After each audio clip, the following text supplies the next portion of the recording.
This book is called Alexander, and its copyright is from 1964. You can tell it's a really old book because right away you'll notice that the father smokes a pipe while putting his son to bed. That's not usually what daddies do while putting their sons to bed now. So it's a little different because it's from a long time ago. So here we go, Alexander.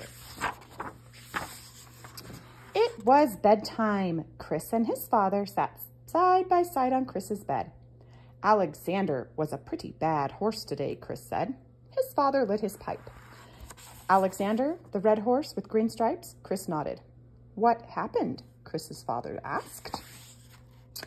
He wouldn't eat his cereal, Chris said. He wouldn't sit up at the table, and he spilled his milk. He made a terrible fuss. That's too bad, said Chris's father. When he went to the park, Alexander wouldn't play with the others. He got scared and ran and hid behind the slide. Mother said she was surprised at a big grown-up horse acting like that. I'll bet you were too, Chris's father said. Well, sort of, said Chris. What else happened? Chris's father asked. Well, we went to the grocery store and Alexander swished his tail and knocked over a jar of peaches by accident and broke it. I guess it's pretty hard for a horse in a grocery store, Chris's father said. He'd better be more careful, Chris said, or we won't be able to take him shopping with us anymore. That wouldn't be much fun, his father said. Did Alexander take his nap? Chris's father asked. He says horses don't take naps. They just sit on their beds and play with their toys. Don't they get awfully tired? And cross, too, Chris nodded. Alexander was cross all afternoon. Why, what did he do? Asked Chris's father. Well, Chris said, he wouldn't tie his shoelaces. And he jumped and jumped all over the living room couch, even when Mommy asked him not to. And he got angry and kicked my little fire engine and broke the wheel off it. Uh-oh, said Chris's father. And he splashed water all over the bathroom when he had his bath. And he wouldn't brush his teeth or pick up his toys. Whew, what a cross horse, Chris's father said. Chris moved closer and leaned his head against his father's arm. Daddy, what are we going to do about Alexander? He's awfully bad sometimes. His father was looking at the toy fire engine and the wheel that had come off. What do you think we ought to do? Chris thought a moment. Well, he said, Mommy could make a jail under the dining room table and put him there when he's terrible. Chris's father shook his head. Mommy wouldn't ever do that, he said. Or maybe we could tie him up to the bed and not let him go for 10 whole days. But Chris's father shook his head again.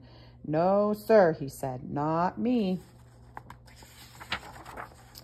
Maybe I should tell him to go away and never come back again as long as he lives, Chris said doubtfully. I'd miss him, his father said. Chris put his elbow on his knees and rested his chin in his hands. Then what are we going to do about that old Alexander, he said.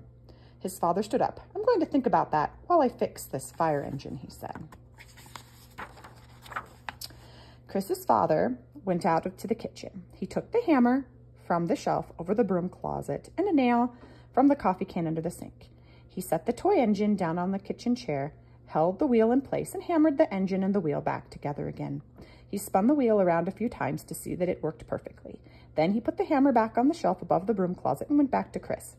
Did you think about Alexander? Chris asked, trying out the little fire engine on his bed. I thought and thought, his father said.